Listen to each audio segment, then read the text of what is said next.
naturally endowed with freedom.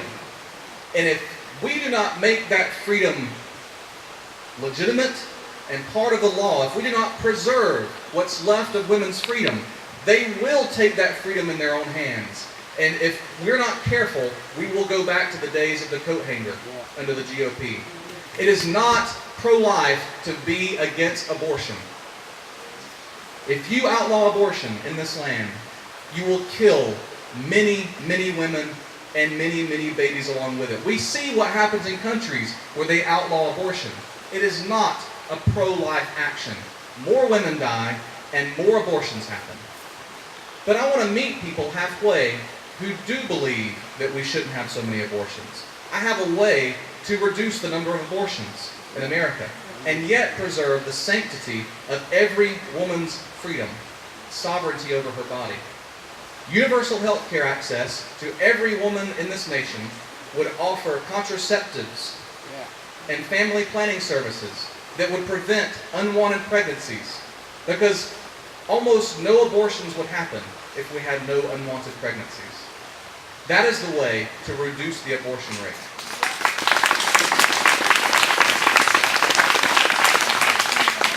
We are the pro-life party. We know how to do this, and we have a plan. That's the final plank of my platform. Thank you guys for listening today. But I want to close with a vision for all of you. We can't continue to pretend that we can plant seeds of hatred and division today, which is happening in our country, and think that they're not going to produce fruit in the future. And that fruit will be hatred and division and fear and distrust. Our government will never work if it's running the way the Republicans are running our government right now. They kind of remind me of, I have a couple of pet dogs at home. They're not really intimidating dogs. We have a couple of kids at home, and we didn't want really big, scary dogs. So we got a couple of smaller dogs, gentle dogs from the Humane Society. And every time the bus passes by our house, they always bark at it. And they run up to the door like they're going to really go and catch that bus and attack it. And I always think, what in the world would Charlie and Millie do if they caught the bus? I think I have a good picture of what they would do, because the Republicans have caught the bus and they don't know what to do with it.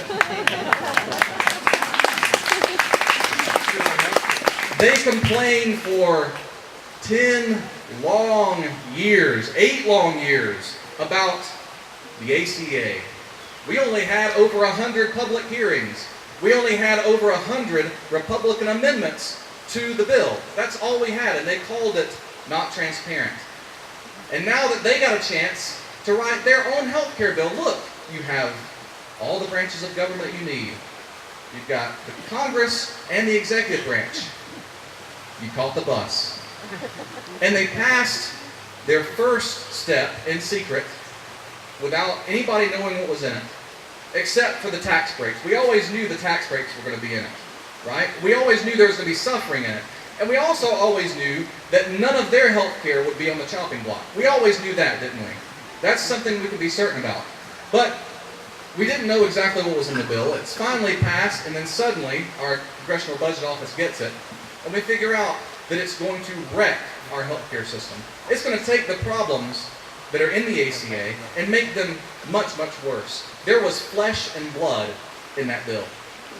And once again, they're taking a bill that has flesh and blood in it, and they're hiding it from the very people with the heartbeats and the minds that it's supposed to serve, so that we can't see it. And they won't take any questions about it. This is how they govern. They say they want to shrink government and cut government, but they're not. They're just hiding government. They're just hiding it. Democrats and progressives everywhere, I would like for you to join me in a radical movement. We cannot win just by being a party. We have got to start a movement.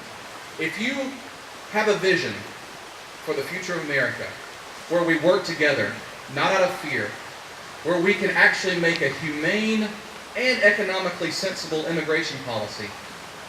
If you believe in that vision, I want to challenge all the progressives here.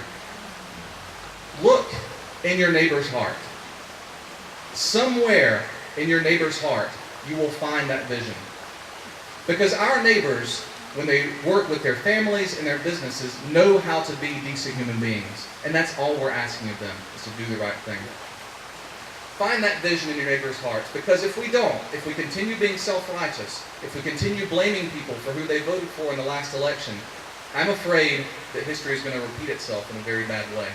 We have got to return good for evil, and we have got to argue our values. As progressives, we believe people can change, and we look for the future. We look to the future because the future is big enough for us to grow. It's big enough for us to become a more civilized, a more educated, and a more sensible people. That's where we should look. Stop looking to the past. Please stop blaming people for who they voted for in the last election. If you do that, I think that we can avoid a terrible fate. And I think that we can actually pass some legislation when we have power again. Thank you for listening to me, and thank you for organizing this event. And I'm here to answer any of your questions. I'll be here with my wife, and I think I'll go grab something to drink and something to eat now. Thank you so much for your attention.